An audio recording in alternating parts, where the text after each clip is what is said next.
అందరికీ నమస్కారం అండి. నేను ఇంతకు ముందు మా పడి చెట్టు అంటే ఏమిటి అని ఆ చెట్టుకి కాసిన టమాటా కాయలు చూపించాను కదండి.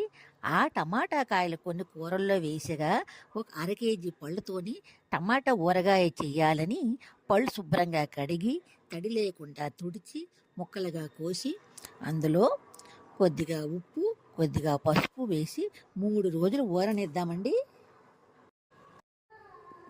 చింతపండు వేసి 3 రోజులు ఊరిన ఆ టమాటా ముక్కల్ని మిక్సీలో వేసి మెత్తగా మనము ముద్దలాగా చేసుకోవాలండి.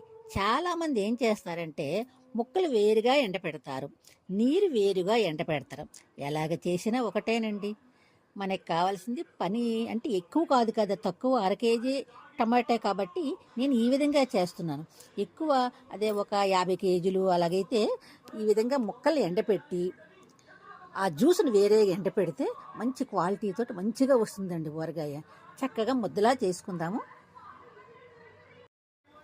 మిక్సీలో వేసిన ఆ టమాటా ముద్దని ఎర్రటి ఎండలో బాగా ఎండించాలండి. మాటి మాటికి కలుపుతుంటే మీదని ఎండుతున్న టమాటాలు కిందకెళ్ళి ఆ నీరు నీరు పీల్చి మొత్తానికి ఒక్క రోజులో బాగా ఎండిపోయిందండి. మా నీరు శాతం అంతా తీసి ఒక్క రోజులో బాగా ఎండిపోయింది, చక్కగా ఎండిపోయింది. ఎండించిన ఆ టమాటా ముద్దలో నేను మా ఇంటి కారం 3 చెంచాల కారం వేస్తున్నానండి. ఈ కారంలో రంగులు ఉండే కలర్స్ ఉన్నది ఎర్రటి అట్లా పచ్చడి చూస్తుంటే మంచి కలర్ వస్తుంది. అటువంటి పచ్చళ్ళు తింటే మన కడుపుకి అనారోగ్యం వస్తుంది, కడుపులో మంటలు వస్తాయి.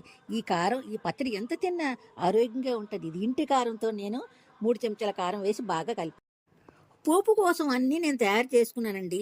పోపుకి మనకి ఏముంటే అవే వేసుకోవచ్చు. మనం ఎన్ని రకాలు వేస్తే అన్ని రకాల పప్పులు ఆ నూనెలో ఊరి మంచి టేస్ట్ వస్తుంది టమాటా తాలింపు. నేను వేపిన వీడియో క్లిప్ మిస్ అయిందండి. కొద్దిగా ఆయిల్ ఎక్కువ వేసి మనం చూసిన పోపులన్నీ బాగా వేయించుకోవాలండి. మా ఇంట్లోకి సూర్యోదయం వస్తుందండి, ఎర్రటి ఎండ వస్తుంది.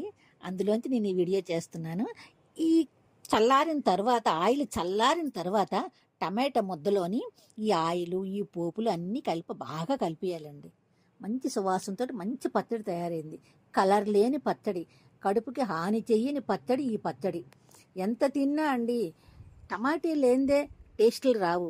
కొద్దిగా మనం ఎన్ని అన్నాలు తిన్నా ఎన్ని కూరలు తిన్నా కొద్దిగా టమాటీ పచ్చడి వేసుకుంటే ఆ యొక్క భోంచేసిన సంతృప్తి వస్తుందండి.